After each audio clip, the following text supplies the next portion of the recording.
और अनिका शायद मैंने न्याय किया हूं। जी सर।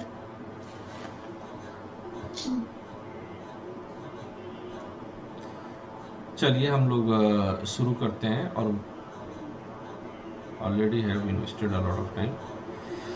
तो हम लोग कल बात कर रहे थे कि स्यातवाद है क्या, ठीक है ना।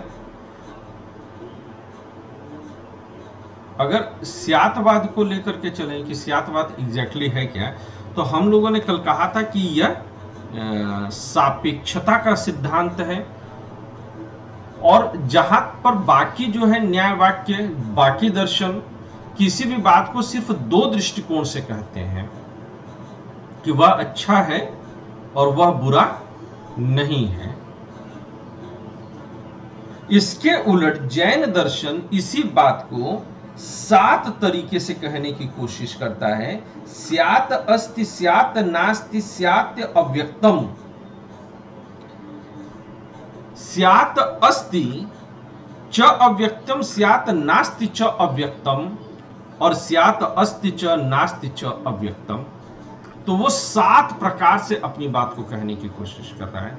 और कल क्लास में हम लोगों ने ये भी सीखने की कोशिश की थी ड्यूरिंग आवर इंटरेक्शन कि ये 7 तरीकों का वास्तविक मतलब, वास्तविक अर्थ क्या है,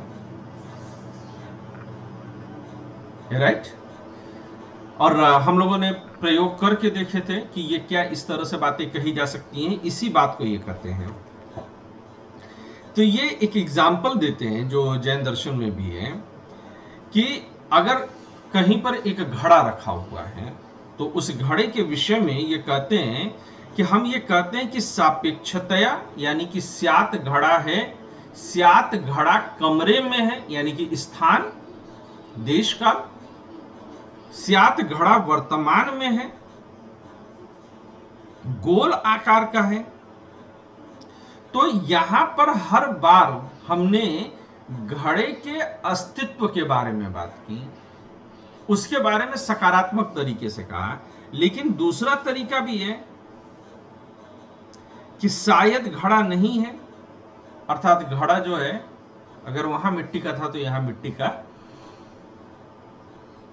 पीतल का नहीं है। अगर घड़ा हमने सकारात्मक तौर पर कहा था कि घड़ा मिट्टी का है, तो अब हम कहते हैं घड़ा पीतल का नहीं है।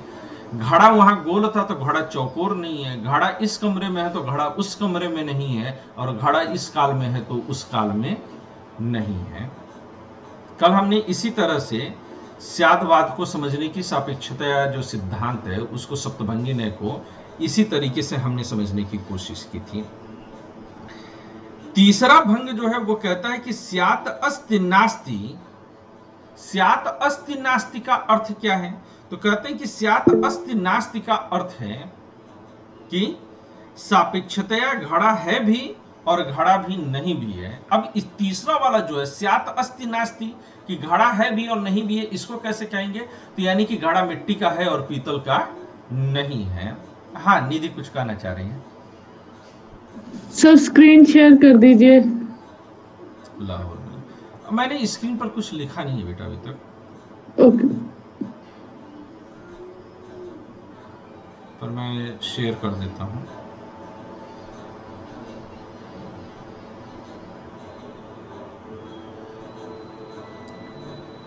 ठीक है, दिख रही है? Yes sir. तो कहते हैं कि स्यात् अस्ति नास्ति च। अब ये कहते हैं कि तीसरा भंग जो आपने उठाया था, आप लोग अपनी कॉपी में देखिएगा तो आपकी कॉपी में यही लिखा होगा कि स्यात् अस्ति नास्ति, यानी कि घड़ा मिट्टी का है, अस्ति, और नास्ति यानी कि पीतल का नहीं है।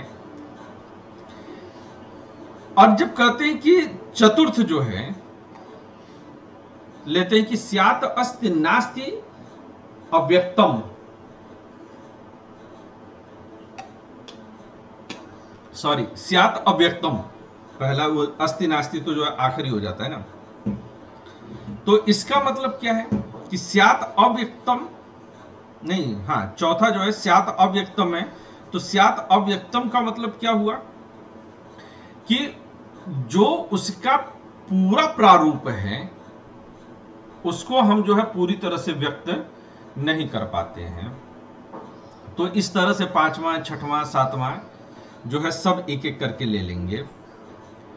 अब इसमें भी अगर हम जो है कहें तो जब महावीर स्वामी ने जब स्यादवाद का प्रतिपादन किया,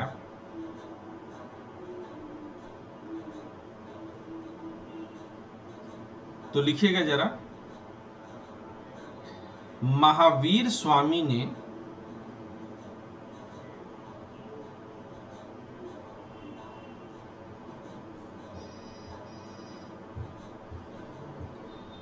केवल 3 भंगों का ही वर्णन किया।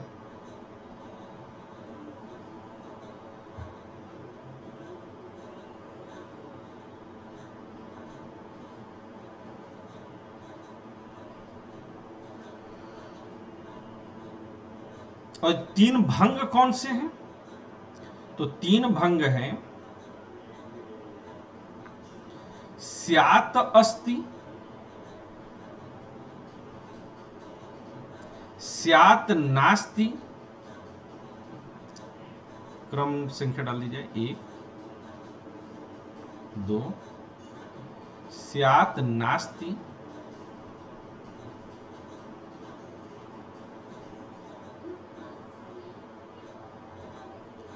स्यात अव्यक्तम।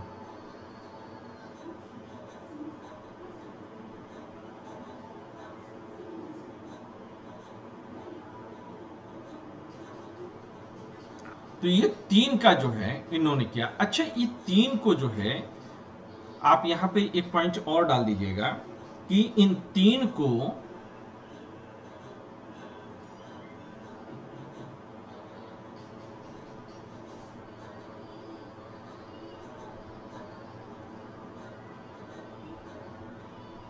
इन 3 भंगों को मूल भंग कहा जाता है।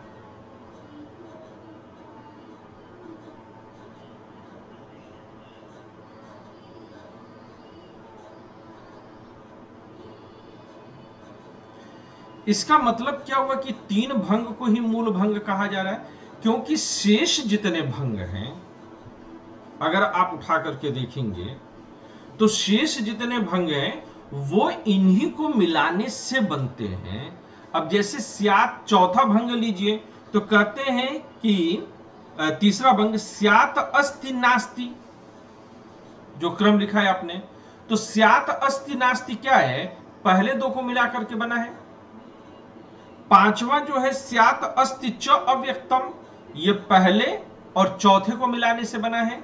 स्यात नास्ति च अव्यक्तम, ये दूसरे और चौथे को मिला करके बना है। और स्यात अस्ति च नास्ति च अव्यक्तम, ये पहला, दूसरा और चौथे को मिला करके बना हुआ है।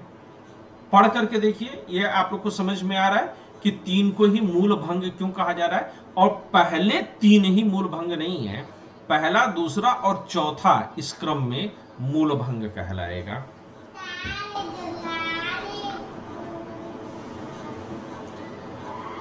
Is that okay? किसी को दिक्कत हुई इस बात को समझने में? नहीं? तो चलिए जरा स्यादवाद की हम लोग जो है समीक्षा करते हैं।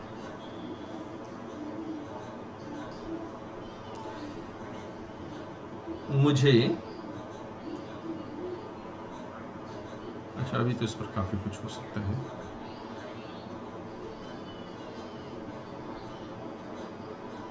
सर, हाँ, ये समीक्षा और आलोचना एक ही होता है ना?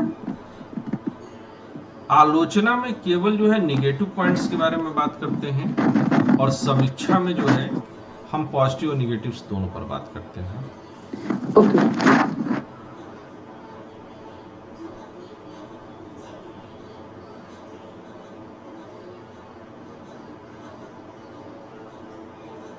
इसीलिए कई सवालों में आपने देखा होगा कि आलोचनात्मक समीक्षा कीजिए।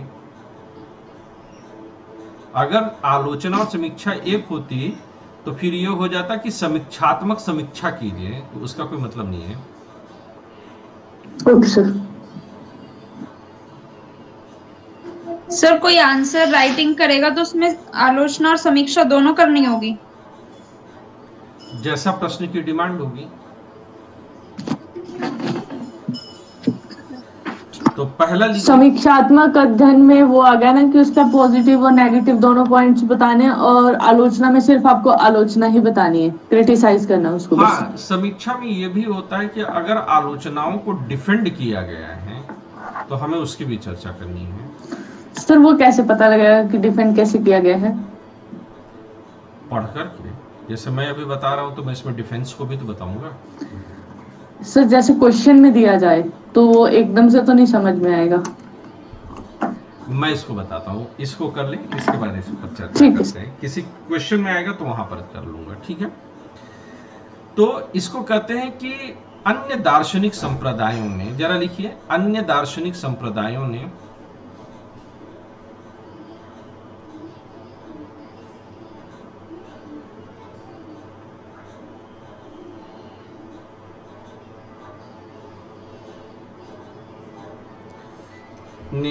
स्यात् पद का अर्थ, स्यात् पद का अर्थ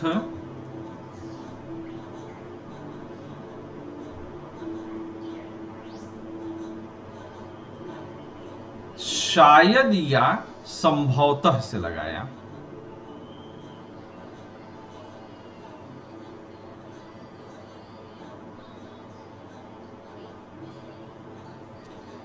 शायद या संभवतः से लगाया। और इस प्रकार उन्होंने स्यादवाद को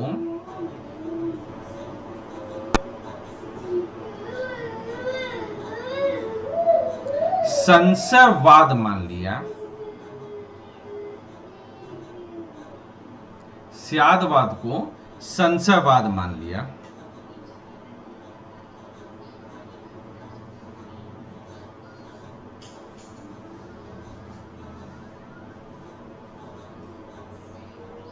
दूसरा पॉइंट लिखिएगा, बौद्धों और वेदांतियों ने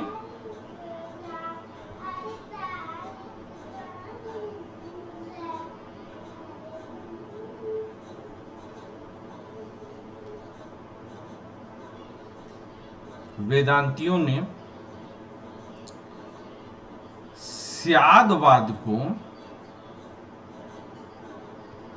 संभावनावाद समझकर, संभावनावाद मानकर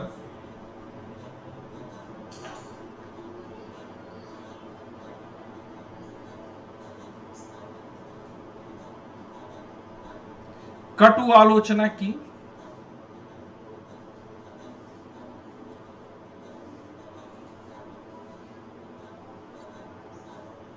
और इसे, कौन सी आलोचना सर? कटु, टुकड़ों में काट काट करके, है ना निधि? कटु आलोचना कैसे करते हैं? कटाक्ष शब्द सर, कटु आलोचना है। सूरज, कड़वे शब्दों में कह सकते पूरी लगभग कड़वे शब्दों में, कड़वे शब्दों में बहुत निधि तीखा अटैक किया, बहुत तगड़ा अटैक किया, है ना। जैसे कि हम जो है खान सर और दिव्या मैम के कटु आलोचक हैं, ठीक है। पर देखिए विरोधियों के लिए भी इतना मन में सम्मान क्या है, थोड़े थोड़े प्रशंसक उनको लेके आइए इसमें।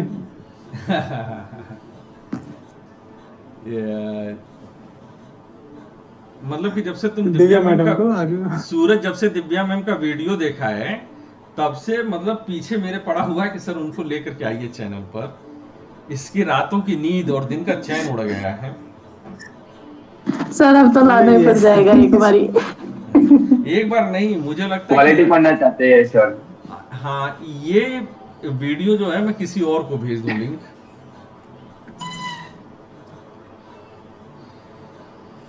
उसके बाद देखो सूरज खाता हुआ मिलेगा। कौन दिव्या मैम? मैं नहीं जानता। है ना सूरज? इसे क्या बताया? जी सर।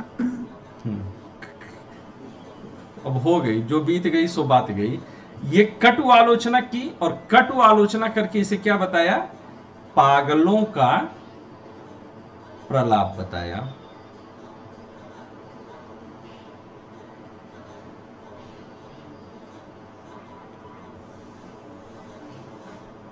ठीक है ना? इसे क्या कहा इन्होंने? पागलों का प्रलाप बताया। शंकर भाष्य जो लिखा गया है उसमें जो है सेकंड चैप्टर में ये पागलों का प्रलाप शब्द बताया गया है। प्रलाप का मतलब चिल्लाना, ठीक है ना?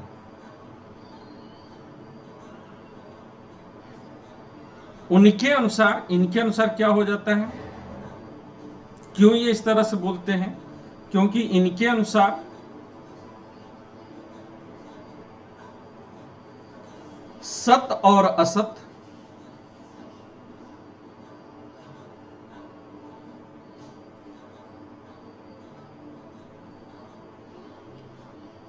एकता और अनेकता,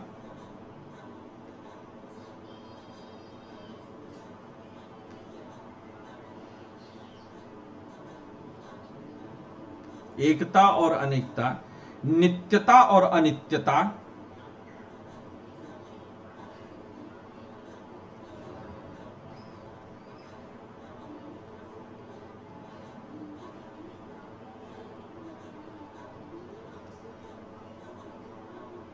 नित्यता और अनित्यता आदि परस्पर अत्यंत विरुद्ध धर्म, आदि परस्पर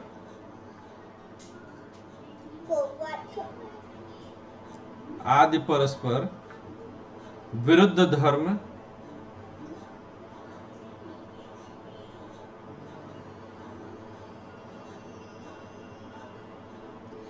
एक ही वस्तु में एक साथ कैसे रह सकते हैं?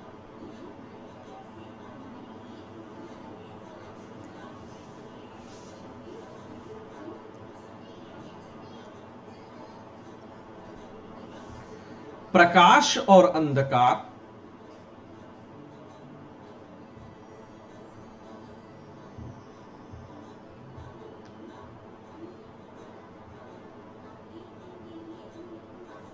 वैसे अगर कोई नेट वगैरह की भी तैयारी कर रहा हो तो ये नोट्स उसके लिए भी बहुत इफेक्टिव हो जाएंगे,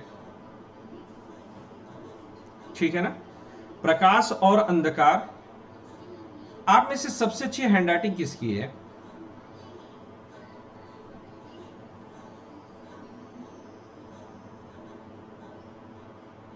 अनिका जी की है सर। अनिका, नहीं, मेरी सर ठीक ठाक है, मतलब तुम नोट्स प्रॉपर बना रही आपको हो ना? कैसे पता चला? तुम सर हाँ नोट जी, बना तो रही। तो नोट्स को बहुत कायदे से बनाना है। तुम्हारे ही नोट्स जो है आगे चल करके दिल्ली में बिकेंगे, ये मैं जो है प्रेडिक्शन दे रहा हूँ। मुझे थैंक यू पूरे सर। के पूरे नोट्स के पीडीएफ चाहिए। कन्वर्ट कर पाती ठीक हो? है जी सर। कन्वर्ट कर लोगी ना? हाँ जी सर।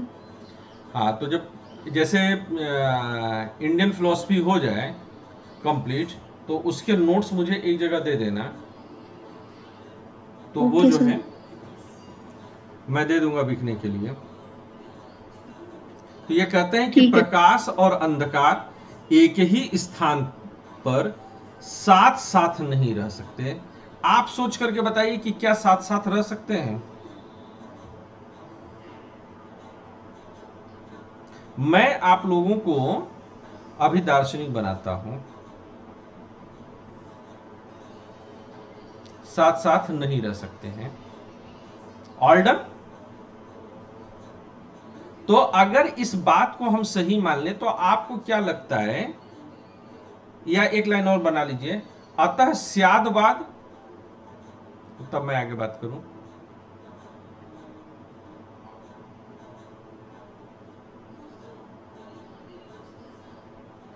अतः स्यादवाद विरोधों का समूह है।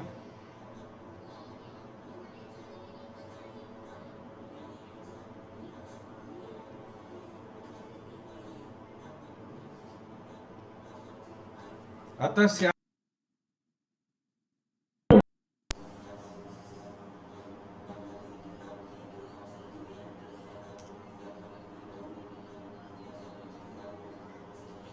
तो आप लोग अब बताइए कि आप कितना सहमत हैं कि ये जो है आलोचना सही है, गलत है, या आपको लगता है कि नहीं, जैन दर्शन में ये प्रॉब्लम वास्तव में है स्यादवाद में? सभी लोगों के लिए ओपन डिबेट है ये। करिए तो आप लोग दार्शनिक की तरह। मैं अपना माइक ऑफ रख रहा हूं, आप लोग आपस में डिस्कस करें। थोड़ा समय जरूर लगेगा, ज्यादा समय लगेगा, औरों के मुकाबले मैं 1.5 गुना समय लूंगा शायद फिलॉसफी खत्म करने में, पर पक्का कर दूंगा आप लोग का दिमाग जो है किसी भी सब्जेक्ट में बहुत अच्छा चलेगा। वैसे कुछ अंतर आया कि नहीं अब तक आप लोग के सोचने में? लगता हो कि अब ज्यादा बेहतर सोच रहे आवाज आ रही है चीजों क्या? नहीं, हमें तो नहीं आ रही आवाज। मुझे लगा कि शायद सर मेरा ही म्यूट हो गया माइक। मेरी माइक काम कर रही है भाई। हमें भी लगता है कि मेरा ही नेटवर्क चला गया है क्या? आवाज ही नहीं आ रही। अभी आवाज आ रही कि नहीं क्लास मेरी? से वो लोप हो गए। नहीं सर है, बट आवाज नहीं आ रही है सर की, सर पढ़ क्योंकि रहा है। एरो घूम रहा है सर का। हाँ। अभी आवाज आ रही है मेरी? नहीं सर, आपकी आवाज नहीं आ रही है। सर की आवाज नहीं आ रही है। Okay okay okay okay okay okay okay okay. नहीं आ रहा है। अभी भी नहीं काम कर रही है? नहीं सर, आ नहीं रही आपकी आवाज।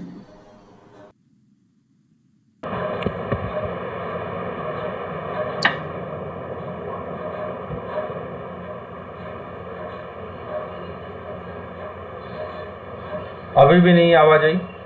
अभी आ रही है सर। अबे आई, आ गई? अबे आई। ओके, मैं ये पूछ रहा हूँ कि क्या इतने दिनों में आप लोगों को लगता है कि फिलॉसफी पढ़ने के बाद आप लोगों की सोचने समझने की क्षमता में कोई वृद्धि हुई, नया दृष्टिकोण अब आप लोग डेवलप कर पा रहे हैं? चीज़ों को पढ़ते समय आप लोग को लगता है कि आप बेहतर आइडिया डेवलप कर रहे हैं? Yes sir. ये पर्सपेक्टिव दे रहा है कुछ। तो क्या आप लोग इस जैन दर्शन की जो आलोचना की गई है स्यादवाद की, उससे आप लोग सहमत हैं, या आपको लगता है कि कुछ भिन्न जो है मतलब नहीं होनी चाहिए थी? या अगर आप जैन दार्शनिक होते तो इस आलोचना को आप कैसे डिफेंड करते हैं? मैं पूरी तरह से आप लोगों के ऊपर छोड़ रहा हूँ, ठीक है ना? मैं इसको रिप्लाई नहीं कर रहा हूँ, और आप लोग आपस में डिस्कस करिए। मैं यहीं पर बैठा सुन रहा हूँ आप लोगों को आराम से, ठीक है?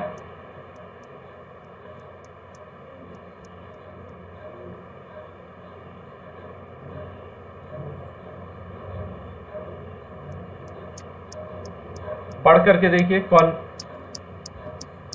पढ़ करके देखिए और कौन इनिशिएट करेगा।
क्या होता है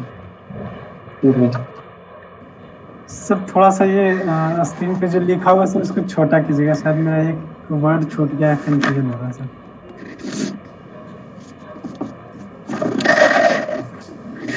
सर स्यादवाद का कोई मतलब थोड़ा सा बात करना पसंद करेगा इस बारे में। जैन दर्शन का जो स्यादवाद है वो सापेक्षता का सिद्धांत है, और जो इसकी आलोचना हुई है वो कह रहे हैं कि ये स्याद वर्ड का जो अर्थ है वो शायद संभवत है, तो ऐसा तो नहीं है। उनका जो स्यादवाद है वो सापेक्षता के ऊपर निर्भर है कि सब कुछ सापेक्ष होना चाहिए। कोई बात करना पसंद करेगा इस बारे में? आलोचना सर इसमें गलत है थोड़ा, क्योंकि मैं तुम्हारी बात को सुन रहा हूँ। क्या कोई और है जो इस पॉइंट को काउंटर कर सकता है? फिर से बोलना सर, चूंकि मैं सुना ही नहीं। जो जैन दर्शन का स्यादवाद है वो सापेक्षता का सिद्धांत है, ठीक है, लेकिन आलोचना में इन्होंने कहा है कि अन्य दार्शनिक जो संप्रदाय हैं स्याद पद का जो अर्थ मान रहे हैं वो शायद या संभवत से मान रहे हैं, मतलब वो एक तरह से संशयवाद मान रहे हैं इसको। तो ये बात तो गलत है कि संशयवाद तो नहीं है, वो तो सापेक्षता का सिद्धांत है।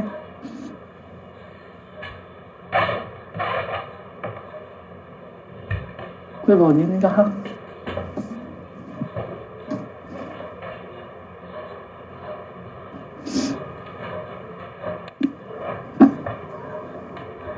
शायद कहना अपने आप में ये सापेक्षता के लिए जगह पैदा करता है। जैसे सापेक्षता में शायद वर्ड कहाँ से आ सकता है? सापेक्षता तो मतलब सरेआम मतलब आंखों देखा भी हो सकता है, किसी चीज का सापेक्ष कर रहे हैं हम, तो उसमें शायद वर्ड तो नहीं होगा ना, कहीं पे भी यूज नहीं होगा शायद या संभवत। जैसे सापेक्षता का मतलब हुआ कि एक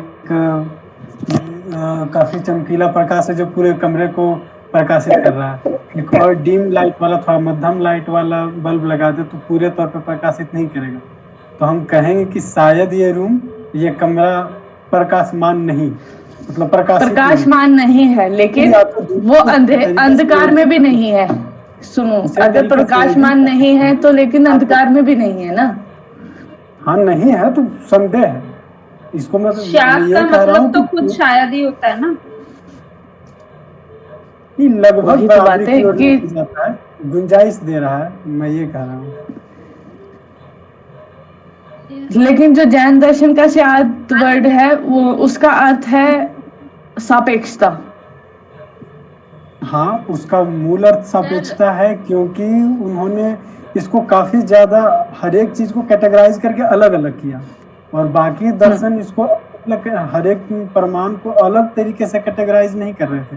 इस वजह से इन्होंने इसको सापेक्षता शब्द का इस्तेमाल किया इसके लिए, ताकि शायद शब्द का इस्तेमाल किया। ओके, नहीं, सापेक्षता शब्द का इस्तेमाल किया, लेकिन बाकी लोग इसको संभवतः कह के निकल जाते इसी चीज को। क्यों ऐसा क्यों होता है कि संभवतः ही मान सकते हैं बाकी लोग? क्यों? लोग अपनी बात को इस तरीके से रखना चाहते हैं कि उनकी बात मतलब एक तरह से काफी समय के लिए, मतलब कम से कम उनको कोई काट न मिले। हर एक चाहता है कि उनकी बातों को कोई काटे ना। तो ये जब सप्तपदी ये 7 तरह के जब ये न्याय का अवधारणा करते हैं तो उसमें हर एक चीज को एक साथ लेके आते हैं। 7 तरह के न्याय वाक्य की अवधारणा करते समय कि हम एक तो इसको मान भी रहे हैं, कुछ ऐसी परिस्थितियां होती है जिसमें हम नहीं भी मानेंगे, कुछ ऐसी भी परिस्थितियां जिसमें ऐसा हो गया कि व्यक्त कर सकते हैं कि नहीं, इसमें ही संदेह है। तो ऐसे तरह से ये सब चीजों को अलग अलग लेके आए, ताकि बाद में इनको कोई काउंटर करे तो पहले उस चीज को देखे और तभी इनको काउंटर करे।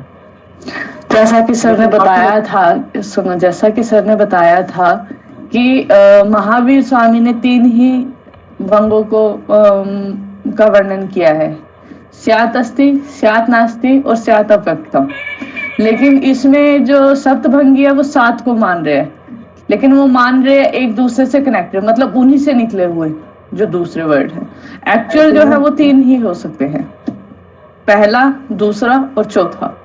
क्योंकि जैसे आप जब ये महावीर ये 3 दिए, स्यात् अस्ति है, स्यात् नास्ति और स्यात् अव्यक्तम है, लेकिन कुछ ऐसी जैसे अब इसके लिए एक एग्जांपल लेके देखेंगे कि स्यात् अस्थि के लिए जैसे घड़ा का ही रख लें, मिट्टी का घड़ा है, स्यात् नास्ति में सापेक्ष मतलब ये करें कि ये पीतल का घड़ा नहीं है, ठीक है, पीतल का घड़ा नहीं। फिर अब एक आता है स्यात् अव्यक्तम, जैसे एक उस समय की स्थिति, मान लीजिए कोई जहर के टेस्ट को दिखाना चाहता हो और जहर काफी तीक्ष्ण हो कि उसको खाते ही आदमी मर जाए, तो उसको जब आदमी खाएगा मर ही जाएगा, तो वो उसके लिए एक तरह से अव्यक्त करने की स्थिति रहेगी, वो बता भी नहीं पा रहा, तो वो हो गया कि वो सापेक्षता वो अव्यक्त करने मतलब वो व्यक्त नहीं किया वो कैसा है। लेकिन कुछ तो ऐसा भी है कि जिसमें गुंजाइश, जैसे वही कम ताकत वाला अगर जहर होता तो उसको खाने के बाद आदमी कुछ देर जब उसकी चेतना रहती है, जब वो जीवित रहता है, तब तो हो सकता है कि उसका टेस्ट कैसा है।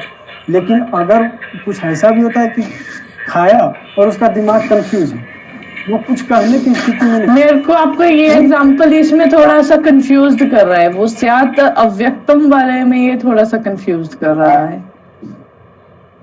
जैसे आप खाए, मान लीजिए कि जहर का टेस्ट बताना था और जहर इतना ताकतवर है कि आप उसको जैसे ही रख रहे हैं अपने जीभ पे, वैसे ही आपकी मतलब जो भी व्यक्ति रख रहा है उसकी मृत्यु हो जा रही है, तो वो कैसे बता पाएगा कि इसका टेस्ट क्या था? ओके, तो अव्यक्त हो जाता है। तो इसमें संशयवाद कहाँ से आ गया? सप्तभंग ये जो स्यात् अव्यक्तम है, ये उससे भी ले सकते हैं हम। जैसे हमारा कोरोना में टेस्ट लेस हो गए थे, तो हम उसको व्यक्त ही नहीं कर पा रहे थे कि क्या टेस्ट है या नहीं है, नमक है, मीठा है, खट्टा है, तो वो उस सेंस में भी हम इसको ले सकते हैं अव्यक्तम को। तो ये जो सप्तभंगी न्याय के साथ जो भंग है उन्होंने बताए हैं, वो संशयवाद कैसे हो गए? ये संशयवाद आलोचना की वो करना है, सर ने बोला है ना कि आलोचना को आप गलत मान रहे हो या सही है, वो जो आलोचना उन्होंने की है उसके अकॉर्डिंग बताना है ना। तो सप्तभंगी न्याय को संशयवाद कैसे मान सकते हैं हम? क्या उनकी आलोचना सही है या गलत है? आलोचना पूरे तौर पे सही नहीं है। कैसे? क्योंकि अब इस स्थिति की व्याख्या करें, अगर ये इसको सीधे तौर पे संशयवाद कह रहा है कि, तो फिर ये उसकी व्याख्या कर दे, टेस्ट क्या होगा। ओके, तो बौद्धों के वेदांतियों ने स्याद्वाद को संभावनावाद मानकर कटु आलोचना की है, इसे पागलों का प्रलाप बताया है। क्यों? क्योंकि वो अपने आप को वो इस स्तर पे सोचा ही नहीं था, इस स्तर पे सोचा ही नहीं था कि इस ऐसे भी कोई व्याख्या करनी होगी। तो क्या ये मान के चले कि इसको पागलों का जो प्रलाप बताया गया वो इस आधार पे बताया कि वो अपनी बात को सापेक्ष नहीं कर पा रहे हैं, प्रत्यक्ष नहीं कर पा रहे। प्रत्यक्ष सापेक्ष का मतलब प्रत्यक्ष करना नहीं होता है। सापेक्ष का मतलब होता है कि किसी एक के बनिस्पत दूसरे की उपस्थिति होनी। मतलब जैसे मध्यम प्रकाश और मतलब तीक्ष्ण प्रकाश का जो एग्जाम्पल था कि मतलब पूरा प्रकाशित हो रहा है, तो उसको कहेंगे कि काफी प्रकाश है, लेकिन जैसे ही मध्यम प्रकाश है तो बोलेंगे कि सापेक्षता ये प्रकाशित उतना नहीं, तो ये हो गया सापेक्ष करना। सापेक्ष तो हो गया कि मतलब फिर इन्होंने ये जो कटु आलोचना की है इसकी, वो किस आधार पे की है कि वो पागलों का प्रलाप बता रहे हैं कि वो अपनी बात को सापेक्षता नहीं कर पा रहे हैं, या मतलब परवेश को बोलने दिया जाए। वो अपने दृष्टिकोण से बता रहे हैं। जैन दर्शन अपने जो भी सापेक्षतावाद का सिद्धांत जो रख रहे हैं, वो अपने दृष्टिकोण से रख रहे हैं, क्योंकि वो मानते हैं जो सामने है वही सत्य है, सत्यपंगी है। कल सर ने समझाया था कि द्रव्य का एग्जाम्पल, द्रव्य जैसे कि द्रव्य, रूप, देश और काल का दृष्टिकोण का एक एग्जाम्पल दिया था। तो उस एग्जाम्पल से हम समझ सकते हैं कि जो सापेक्ष है, जो हमारे सामने है, वही है। और जैसे अन्य दर्शन इस चीज को इस चीज को फूड भी मान सकते हैं, क्योंकि फूड में इसकी आलोचना भी की जा सकती है, क्योंकि अन्य दर्शन हम देखने जाओगे तो उस चीज में हम आत्मा और इस चीज को भी ला सकते हैं। तो इस चीज में ज्यादा इसकी आलोचना हो सकती है। आलोचना तो हो सकती है, लेकिन किस आधार अब अनु पे, ये को बात। मौका दें। बिल्कुल सर। अनु,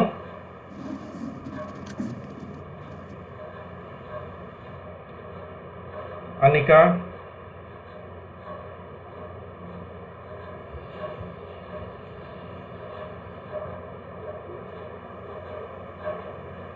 सर इसमें ये सापेक्षतावाद में कि मतलब कोई चीज है और उसकी हम तुलना कर रहे हैं, मतलब कोई चीज है भी और नहीं भी जैन दर्शन में। सर पर मुझे ये समझ में नहीं आ रहा है कि इसकी हम दूसरे दर्शन से तुलना कैसे करेंगे। हम तुलना नहीं कर रहे हैं जैसे दूसरे अनुमान दर्शन प्रमाण, में, इसकी आलोचना जो कि हम केवल उसी पर फोकस्ड हैं, हम तुलना नहीं कर रहे हैं यहाँ पर। जरा लिखिए, आप लोग लिखिए तो जरा।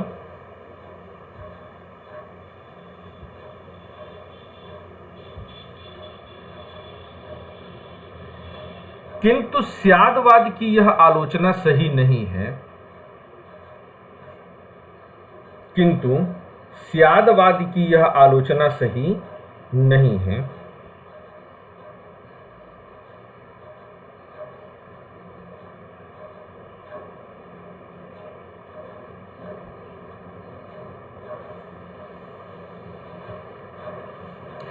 क्योंकि स्यादवाद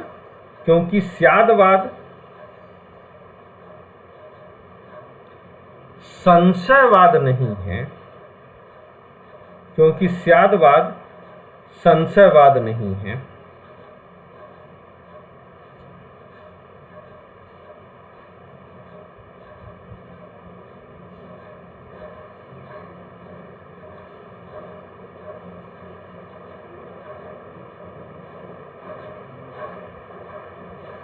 अपितु सापेक्षवाद है।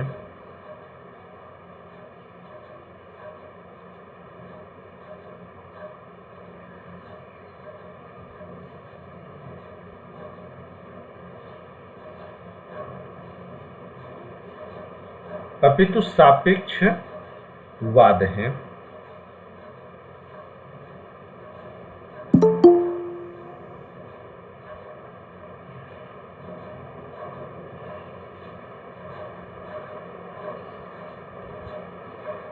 अब यहां पर इस बात को समझिए आप कि जब ये कहते हैं कि सापेक्षवाद है, तो पहला तो तर्क ये होगा कि जो अब आप देखिए कि पहला पॉइंट उसमें क्या था कि सापेक्षवाद को जो है संशयवाद समझा गया था, तो उसको जो है क्लेरिफाई किया कि वो संशयवाद नहीं है, सापेक्षतावाद है। लोगों की समझने में दिक्कत हुई। दूसरा पॉइंट जो आलोचना में कहेगी, जिस पर कि आप लोगों ने नजर ही नहीं डाला, कि वो ये कहते हैं कि भैया प्रकाश और अंधकार एक साथ कैसे रह सकते हैं, यानी कि विरोधी गुण और धर्म एक साथ कैसे रह सकते हैं। तो इसका जवाब जरा लिखिए कि स्यादवाद कैसे देता है। पुनः स्यादवाद यह नहीं कहता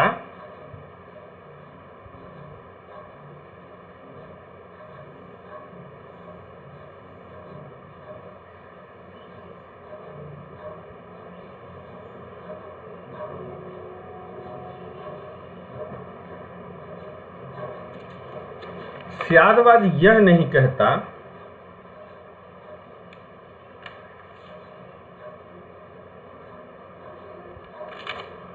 कि वस्तु में परस्पर विरोधी धर्म, कि वस्तु में परस्पर विरोधी धर्म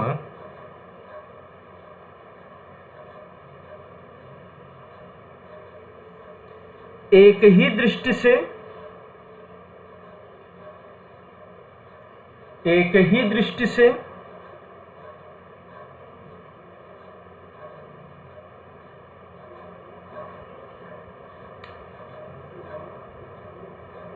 एक ही अर्थ में रहते हैं, एक ही दृष्टि से एक ही अर्थ में रहते हैं।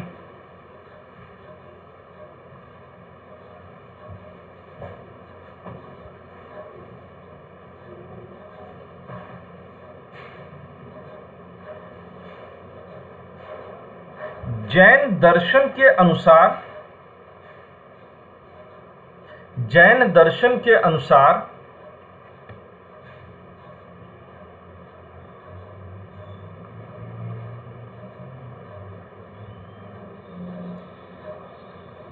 वस्तु अनंत धर्मात्मक है,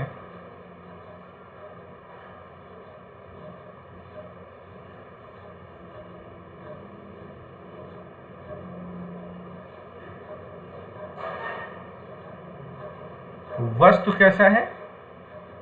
अनंत धर्मात्मक है और उसमें परस्पर विरोधी धर्म भी रहते हैं और उसमें परस्पर विरोधी धर्म भी रहते हैं।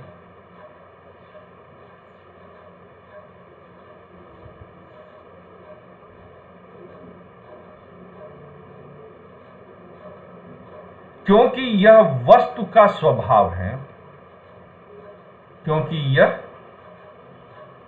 वस्तु का स्वभाव है।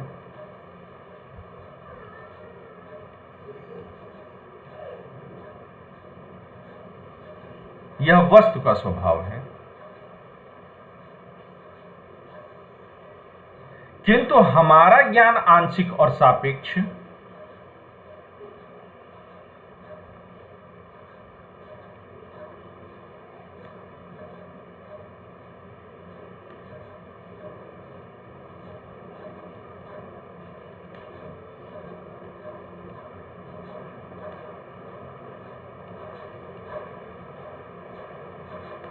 आंशिक और सापेक्ष होने के कारण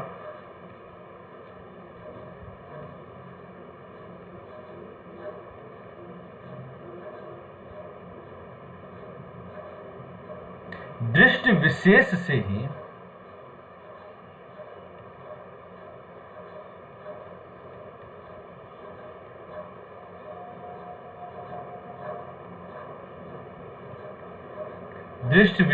ही वस्तु धर्मों को जानता है। यानी वस्तु धर्मों को जब मैं लिख रहा हूं तो मतलब क्या हुआ कि वस्तु और उसके गुणों को जानता है, वस्तु धर्मों को जानता है और न्याय वाक्यों में उसकी अभिव्यक्ति करता है।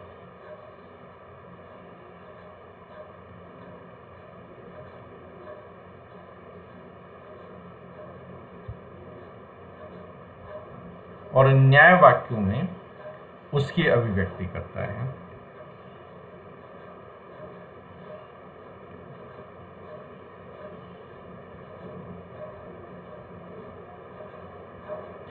अब यहां पर हमेशा एक बात मेरी याद रखिएगा, हम जो जानते हैं उसे हमें अभिव्यक्त करना होता है।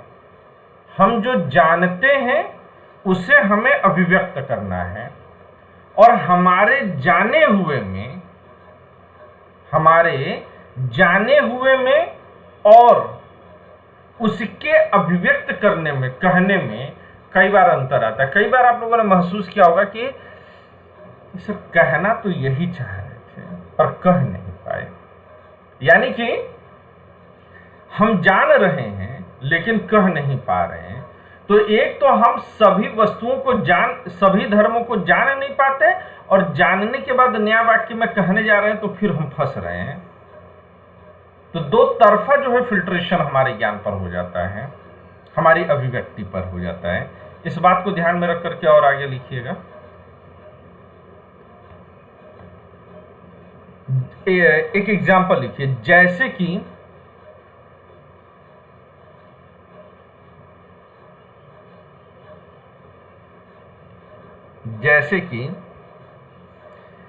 द्रव्य दृष्टि से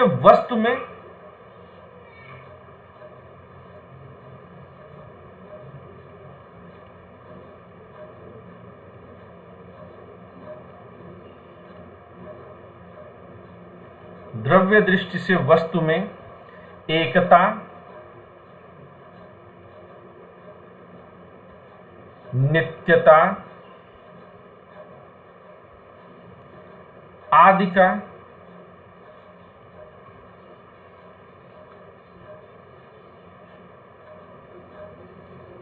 और पर्याय दृष्टि से, अब द्रव्य और पर्याय मैंने आप लोगों को पढ़ा रखा है आप लोग को याद आना चाहिए। और पर्याय दृष्टि से नहीं आ रहा है तो क्लास के तुरंत बाद द्रव्य और पर्याय खोल करके देख लीजिएगा आप लोग। पर्याय दृष्टि से अनेकता,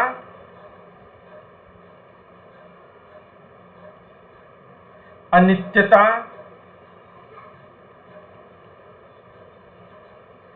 आदि का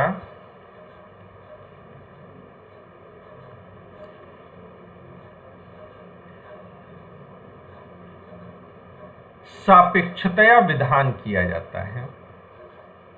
विधान मतलब सकारात्मक रूप से कहा जाता है, सापेक्षतया विधान किया जाता है।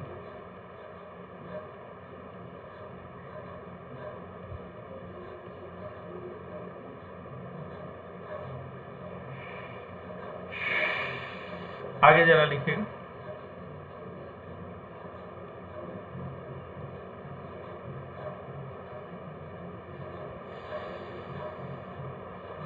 कि स्वद्रव्य रूप देशकाल से स्व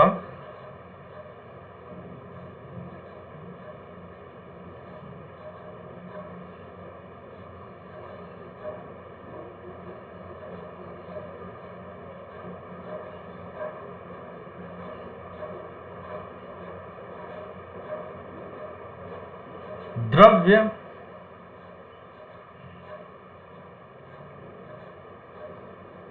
रूप देश काल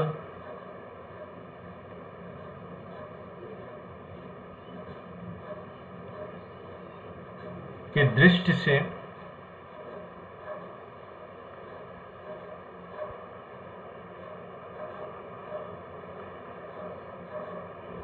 से वस्तु की सत्ता का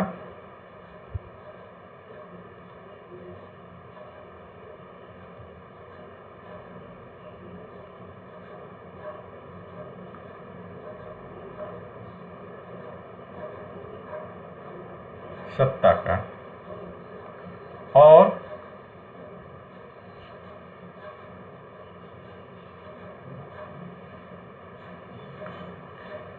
पर द्रव्य रूप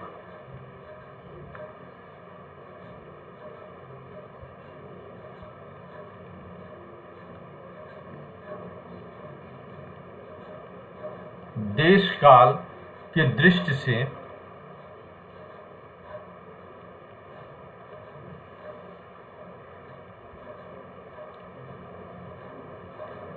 वस्तु की असत्ता का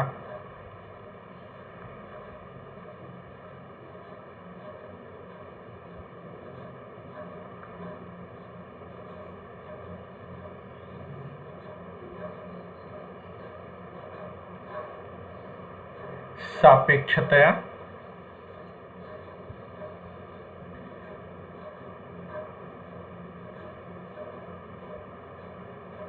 विधान किया जाता है।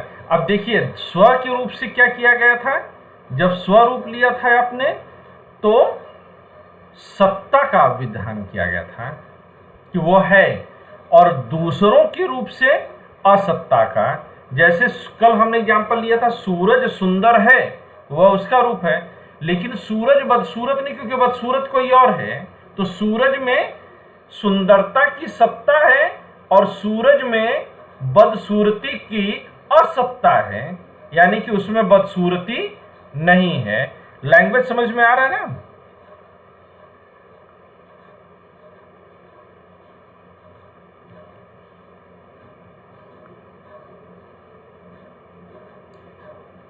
का विधान है। इसलिए हम क्या कर सकते हैं, कुल मिलाकर के हम ये कह सकते हैं, अतः इसलिए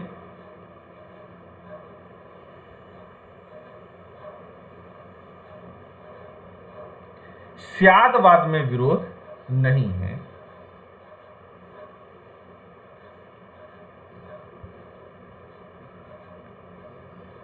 इसलिए स्यादवाद में